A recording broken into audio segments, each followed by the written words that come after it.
Bonjour à tous, c'est Adam Larjan et aujourd'hui on va s'intéresser à la deuxième règle pour devenir un excellent manager. Si vous n'avez pas déjà vu la première règle, je vous invite à cliquer sur le lien juste en haut.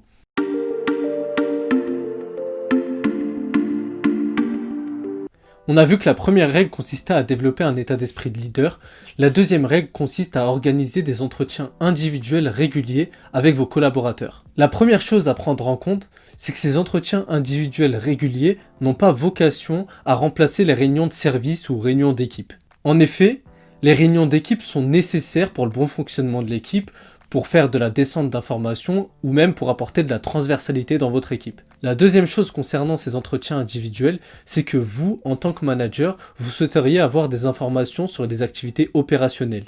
Savoir si les activités de vos collaborateurs avancent bien comme il faut. Et ça, c'est quelque chose de naturel et c'est très bien. Mais ces entretiens individuels n'ont pas pour but de discuter uniquement de ces avancées opérationnelles. En effet, c'est le moment idéal pour discuter des difficultés, des ambitions et des objectifs de vos collaborateurs. Ces entretiens doivent vous permettre d'échanger sur leur engagement, de savoir qu'est-ce qui pourrait les motiver ou qu'est-ce qui pourrait les faire progresser dans leur travail.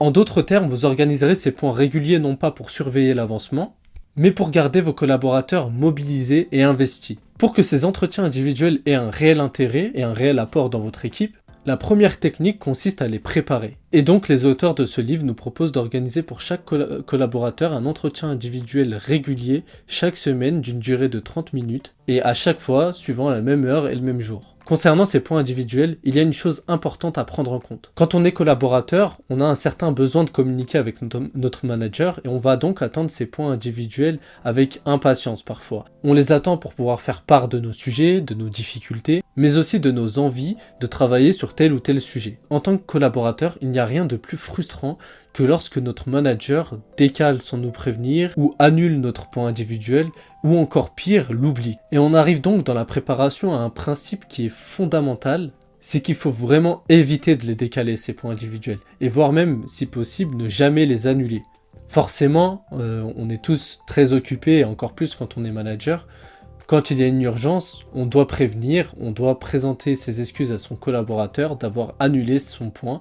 Et l'idéal, c'est quand même de trouver un autre créneau. Pourquoi ce principe, il est fondamental? Pourquoi il faut vraiment éviter d'annuler? C'est que tout simplement, ces points sont faits pour vos collaborateurs. Et à travers ces points individuels, vous leur montrez de l'importance. Lors de votre prochaine réunion de service, il faut que vous présentiez les objectifs de ces points individuels. Présentez-leur ce point comme un point où ils pourront exprimer leurs préoccupations, exprimer leurs impressions sur leur travail, sur l'organisation, mais aussi c'est durant ces points-là qu'ils pourront vous demander votre aide. Un autre principe est de consacrer 80% du temps de ces réunions à écouter, coacher et à résoudre leurs problèmes. Faites bien comprendre à vos collaborateurs que ces points sont là pour développer leur carrière, leurs compétences et leur engagement. Arrivera donc vos premiers points individuels avec les membres de votre équipe, et là, en amont, les auteurs nous conseillent de préparer un ordre du jour.